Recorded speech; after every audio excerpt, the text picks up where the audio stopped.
Hi there, thanks for stopping by. A while back I had a request for homemade bouillon powder from a viewer named Christine. And I'm really glad that she asked the question because I actually have been curious myself. Why can't I make my own?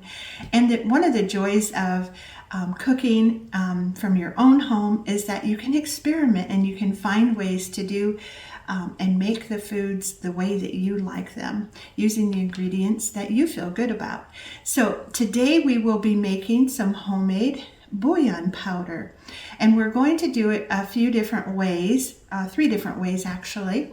And I do not have a dehydrator or a freeze dryer, so we are going to make the first one in the oven on a really low temperature.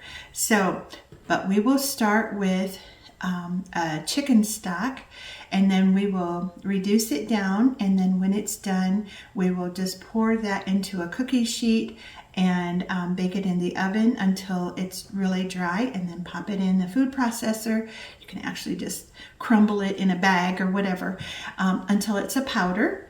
We will also do a recipe using dry mixes to begin with as a shortcut. The third way is to use our broth and put it in ice cube trays, and then just flash freeze them and then put them in a bag and have them in the freezer. And you just, when you're ready to use them, you just plop out the little cubes into whatever it is you're making. So let's get started.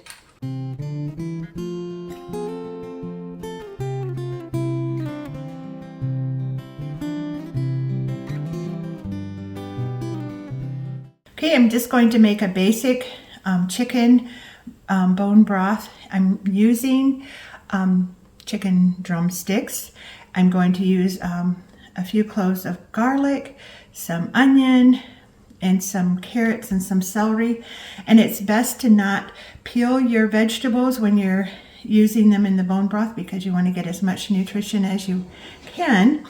So I've just washed them, and the vegetables are completely up to you. You can add or delete whatever ones you want. I'm going to go ahead and cut the garlic up a little bit more. And then all of this will be blended together.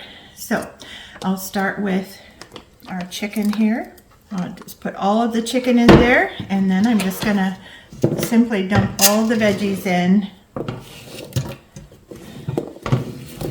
And then I'm going to cook this for 45 minutes to an hour, maybe even longer.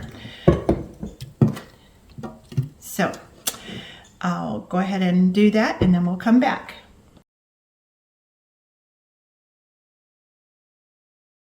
Okay, the next way that we will be making bouillon is by simply taking our broth, the broth that was from the vegetables and the chicken. I removed all the vegetables and put them in a bowl. I'm going to do something with those in a few minutes here.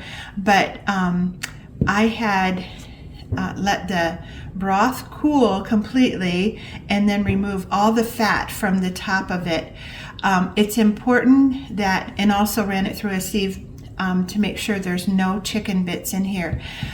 If you're going to put it on your pantry shelf, it's important that there are no chicken bits and no fat, because that's what will cause it to go rancid. But it will become shelf stable if you use just the broth and then you dehydrate it. So that's what we're going to do. And I have a lined cookie sheet. I lined it with parchment. You could also use foil. And then you just pour the broth right onto the cookie sheet. No more than like 1 cup or 1 1/4 cup. If you put too much on, then it will just take way too long for the broth to dehydrate. And then I will put it in an oven that has been preheated to 170. If your oven doesn't go down to 170, don't go any higher than 200. And then you put it in there and leave it for about 8 or 10 hours. And once that time is up, we'll take it out and we'll look at it, and then we'll do the next step. So we'll go ahead and put this in the oven. I've got another tray here that I'll fill up too. As you can see, the broth has dehydrated. It was in the oven overnight. It was about 8 or 10 hours. You can hear a snap. You want it to be completely dried, no moisture at all.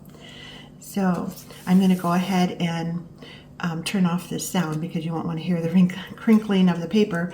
But I'll go ahead and get as many little pieces as I can, and then we'll put them in the food processor and blend them down.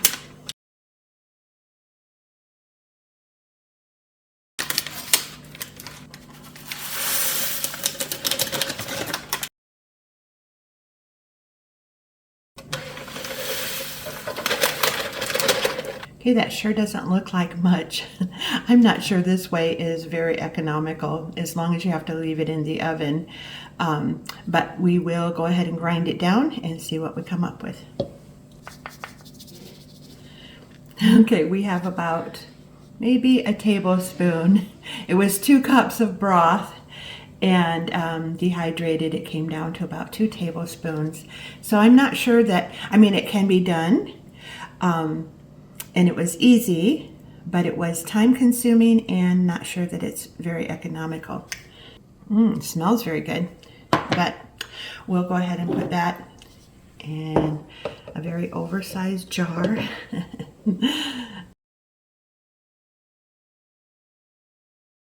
Okay, another way to make bouillon powder is by mixing these dry ingredients together. This is actually the fastest way.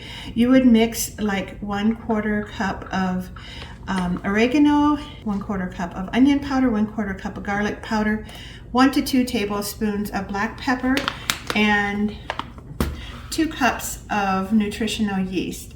Nutritional yeast is a gluten-free, and it's in the family of brewer's yeast. It has like a savory, cheesy flavor. It can actually be used for many other things, but and it's high in fiber, and it is a great source of B vitamins. So we're going to go ahead and add all these ingredients together, and we're going to pulse it until it's a fine powder, and it will be done. So this is definitely the fastest way. We'll go ahead and put this together. I'm using a 1/4 cup measure if you're wondering why I'm doing so many. And then 1/4. Whoa. You can actually add or delete any of these items. Make it whatever you think sounds best. Notice I'm not adding any salt. That's something that you can just add as you're serving, or if you add it to like stews or soups or that kind of thing, you can just add it then. Okay, now I'm gonna just go ahead and whisk this a little bit. Okay, see, it's pretty flaky, and so you could use it just like this, but I'm gonna go ahead and pulse it and make it a little finer. Now, all of these things are from the pantry, so this will be shelf stable for as long as your spices would be, so a couple years. So that's one of the benefits of doing your own also. Okay, that looks pretty good. And then you will, to reconstitute it, you will just simply add 1 teaspoon to 1 tablespoon of mix to 1 cup of water, just however strong you like it to be. But look how nice that is. Ready to go into a canning jar.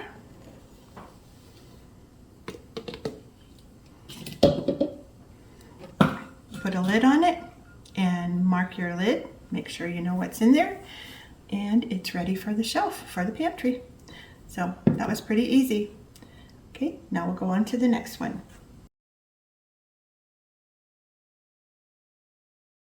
Okay, the last way that we will be making bouillon is to make a paste out of the vegetables and little bits of chicken.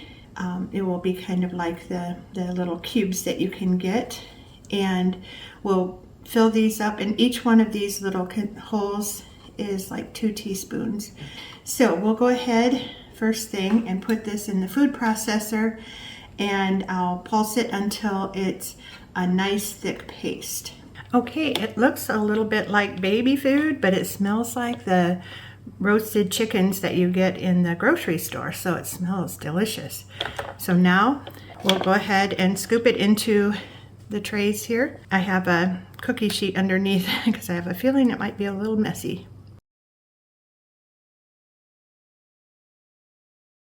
Now you wouldn't want to keep these in the refrigerator because eventually the chicken that's in here would spoil, but they will keep for at least 3 to 6 months in the freezer.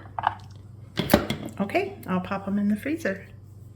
Okay, our freezer discs are done. So after I get those all out of here, I'll put them in a freezer bag and mark it, chicken bouillon and the date, and we'll stick them back in the freezer, and they're all set, all ready for soups or stews or whatever we want to use them for. And they're like I said before, each one is like 2 teaspoons of the bouillon. So I'll go ahead and put those in the freezer. Okay, we have made chicken bouillon 3 different ways. The broth that we have dehydrated, the nutritional yeast and all the dry mixes, and we have frozen the paste, which is the vegetables and the little bits of chicken and a little bit of broth. All of these can be used just the same as you would the bouillon that you purchase in the store. You can reconstitute them to the strength that you like, either 1 teaspoon per 1 cup of water, however strong you like it. And also you change the flavor by the seasonings that you put in it. So you can put in whatever seasonings you like, whatever things your family likes best. But you also can, after you cook the vegetables and the meat, you can actually just slice the meat and vegetables really thin and dehydrate them in your oven until they're completely dry and crispy, and then pulse them together. Maybe you would have a little more substantial bouillon and make it worth it, but just doing the broth, not so much. I think if it had a little more seasoning in it, might be okay, except that it was so long in the process that I probably would forego this one. My favorite way would be the one with the nutritional yeast. It actually smells the most like what I'm used to, purchasing in the store. It doesn't really have the chicken in it, but it does smell like chicken bouillon. So in the little pucks, I think they're going to be great. So I'm anxious to try those. I hope that you've enjoyed our little experiment here and that you will actually be able to make your own chicken bouillon. All of the recipes and instructions are down below. I hope that you try those. Please like and subscribe to the channel and come back again for more videos. Bye. See you soon. And then I'm just gonna, and then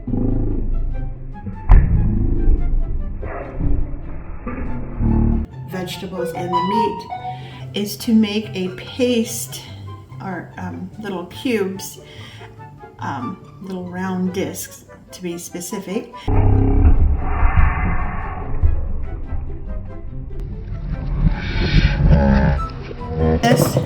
It's just ready to go into, it's taking my breath away.